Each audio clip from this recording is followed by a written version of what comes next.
Et salut les sportifs, donc aujourd'hui on se retrouve pour une nouvelle vidéo assez spéciale et différente de celle de d'habitude. Donc pour ceux qui ont regardé la première vidéo de notre chaîne, vous êtes au courant qu'avec Thomas on prépare un challenge à vélo. D'ailleurs à l'heure où sortira la vidéo, on aura déjà parcouru, si tout se passe bien, et je l'espère, les 600 km. Donc dans cette vidéo on va vous présenter le projet en lui-même, en quoi ça consiste. On va aussi vous présenter notre matériel et comment on s'est organisé. Et surtout notre préparation pour arriver à ce challenge, sans abandonner pour autant les entraînements de course à pied. Et restez bien jusqu'à la fin de la vidéo parce que durant cette préparation, on a réalisé des compétitions et notamment un trail à label international. Et oui, rien que ça. Mais vous savez quoi, on va tout vous raconter comme d'habitude dans cette vidéo. Allez, c'est parti. Bon, tout d'abord, pour que tout le monde comprenne bien de quoi il s'agit, on va vous présenter dans les détails le challenge. Bon, il faut savoir que l'été dernier, on avait déjà réalisé la traversée des Pyrénées en 4 jours. Donc ça représentait 800 km, donc 200 par jour. Et on a décidé un peu sur un coup de tête de faire encore plus fou et plus grandiose. Ainsi, le 5 juin, nous allons partir sur notre petit vélo pour parcourir non pas 800, mais là 2000 km. Oui, vous avez bien entendu, 2000 km. Qu'on va essayer de faire en 10 jours. Pour les bons en maths, ça fait, comme l'année dernière, 200 km par jour. On va partir de la Dordogne, donc de chez nous, pour relier le lac Léman. Donc ça fera à peu près 500 km qu'on va faire en un peu plus de 2 étapes. Donc c'est 2 étapes plus 50 km. On y arrivera dans la 3e étape. Une fois qu'on est à ce fameux lac Léman, comme vous en doutez, on est aux portes des Alpes. Donc on se dit avec Thomas, autant la traverser quoi. Et oui, nous allons ainsi traverser ces Alpes françaises. Donc ça va représenter un petit peu moins de 4 étapes. On va arriver au bord de la mer Méditerranée, à partir de la ville de Menton. Donc ça représente environ 700 km. Et nous franchirons des cols mythiques du Tour de France, comme le col du Galibier, le col de l'Isoire, le col de l'Iseran, pour les connaisseurs de vélo. Et on longera ensuite la Côte d'Azur en passant dans les villes connues de Monaco ou de Nice ou encore de Cannes. Et nous rentrerons dans les terres pour revenir dans notre pays, en Dordogne. Donc ça sera en 4 jours. Et bon, pour rendre le trajet un petit peu plus dur que ce qu'il est, nous ferons un petit détour pour franchir une toute petite colline. Comme vous voyez, il s'agit du Mont Ventoux. Bon, après ça, je vous rassure, on trace tout droit pour rentrer. Donc de Menton, c'est 800 km qui nous attendent pour revenir chez nous. Donc pour faire un petit bilan global, c'est 1950 km qui nous attendent exactement en 10 jours et 33 000 mètres de dénivelé à gravir. Concernant notre préparation à vélo, il faut dire qu'avec tous les objectifs qu'on avait en course à pied, en trail, avec les championnats de France, ceux qui sont arrivés et tout, on a commencé la préparation à vélo seulement 1 mois avant le départ. Bon, 1 mois ça peut paraître peu, mais je vous assure que pendant ce mois, avec Thomas, on n'a vraiment pas chômé. Donc on a décidé avec Thomas de faire une préparation de 2 façons différentes. Donc lui a complètement délaissé la course à pied. Voilà, en gros, en 1 mois, il a dû faire 5-6 entraînements de course à tout casser. Ainsi, pendant 1 mois, il s'est mis à fond sur le vélo. Donc dès qu'il devait se déplacer, il le faisait en vélo. Il a fait ainsi, durant ce mois, à peu près 400 km par semaine. Il s'est rendu par exemple à Bordeaux, avec un parcours de plus de 200 km, ou encore plein d'allers-retours à droite et à gauche dans notre région de la Dordogne. Et pour se préparer au mieux pour tous les cols qui nous attendent dans les Alpes, on a fait ensemble des séances communes, des séances spécifiques en côte, pour travailler l'endurance ou encore en vitesse, et aussi pour lui beaucoup de home trainer, parce qu'il a investi dedans cet hiver.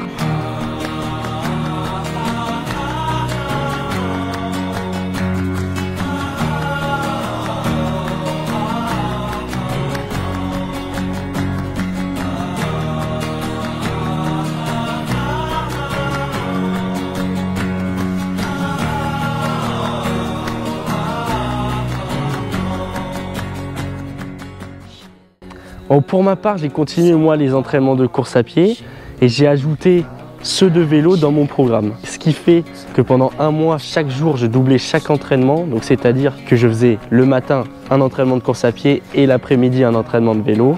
Donc ce qui faisait des semaines assez chargées, avec notamment 70 km de course à pied dans une semaine en moyenne et entre 300 et 400 km de vélo.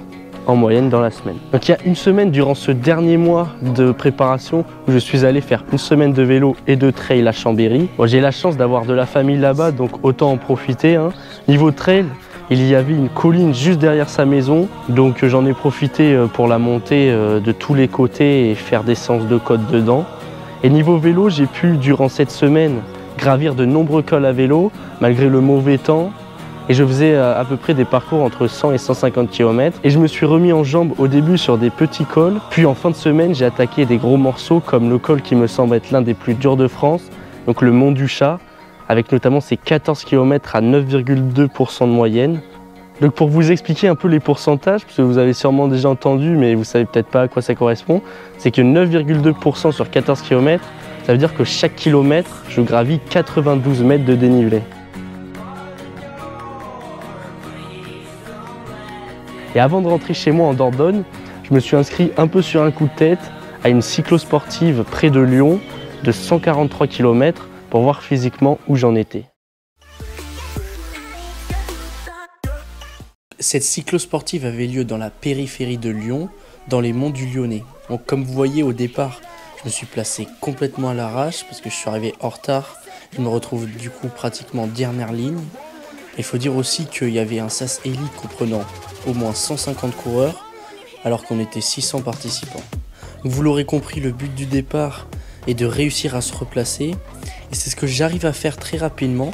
Il va me remettre ainsi à peu près à la première ligne, donc ce qui est un assez bon départ. Bon, sur cette course, je n'ai aucune prétention à la victoire puisque je sais très bien le niveau très relevé qu'il y aura. Mais je suis là pour voir où j'en suis physiquement avant cette fameuse traversée des Alpes. Donc c'est pour cette raison que je décide de m'inscrire sur la grosse boucle, donc celle qui fait 143 km pour un dénivelé positif de 3700 mètres. Bon, malheureusement, je n'ai aucune vidéo de la course car ma caméraman attitrée, elle, fait le 50 km. Mais j'avais quand même réussi à prendre une GoPro sur moi. Donc concernant le départ, il a été vraiment très rapide. Bon, ça m'a surpris et tout de suite j'ai senti du lactique dans les jambes. Donc au bout de 10 km, il y a un premier groupe qui s'est déjà échappé et malheureusement j'arrive pas à prendre les roues. Je n'en ferai donc pas partie et je me retrouve donc très vite dans un deuxième groupe dans lequel je reste une bonne moitié de course. Et on passe ensemble une bonne partie des petits cols du parcours, mais je sens malgré tout que dans les montées qui sont pourtant plutôt courtes, j'ai un manque de jambes. Donc c'est pour ça que je lâche ce deuxième groupe dans une montée sur des pourcentages pourtant moyens. Et ensuite je roule un peu seul pour finir la montée et je me fais rattraper par le troisième groupe. Et une nouvelle fois dans ce col des Brosses, culminant à 863 mètres seulement, je vais vite voir qu'il me manque des kilomètres au compteur pour espérer quoi que ce soit aujourd'hui. Et je craque une nouvelle fois et je n'arrive pas à coller les roues.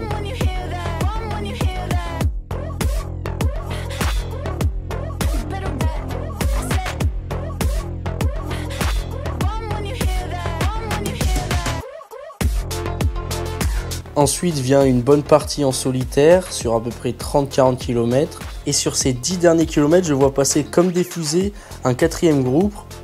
Je prends ainsi la roue et arrive avec ce groupe à l'arrivée, malgré un sprint final complètement foiré de ma part.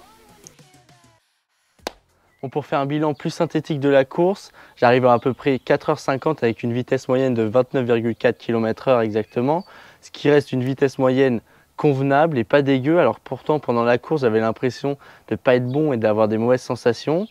J'arrive quand même très loin des premiers, autour de la 100e place à peu près. Mais c'est pas grave, j'étais pas là pour finir premier, j'étais là pour me replonger dans le vélo pour le challenge qui arrive. D'ailleurs en parlant du challenge, on va y retourner tout de suite avec l'explication du matériel. Allez. Donc niveau matériel, donc déjà là faut savoir qu'on va partir pour la dernière étape, ça y est, dernière étape. Donc les vélos, donc, mon Thomas, moi j'ai un petit lapierre. Il a acheté à Culture Vélo, merci mamie hein. Donc un petit lapierre, bon c'est un vélo, c'est pas le haut de gamme, mais ça commence à être le moyenne gamme. Voilà, ensuite pas mal. Fuji, mon petit Fuji que j'ai depuis 3 ans. Donc c'est lui qui m'accompagne depuis 3 ans que je fais du vélo, ouais. Donc ça c'est même du... On est plus sur le bas de gamme, enfin il fait le taf, voilà, il roule quoi. Ensuite comme vous voyez derrière nous, il y a un van. Donc ce van il va nous suivre pendant les 10 jours. Merci à Quentin Moreau de nous l'avoir prêté. Ouais. Et voilà. Merci à Mathias de le conduire, c'est celui qui est derrière la caméra. Qui tient la caméra. Donc voilà, donc comme ça on peut amener beaucoup d'affaires. Donc déjà on peut amener des GoPro, donc tout ce qu'il y a pour filmer. Drone que j'ai investi il n'y a pas longtemps.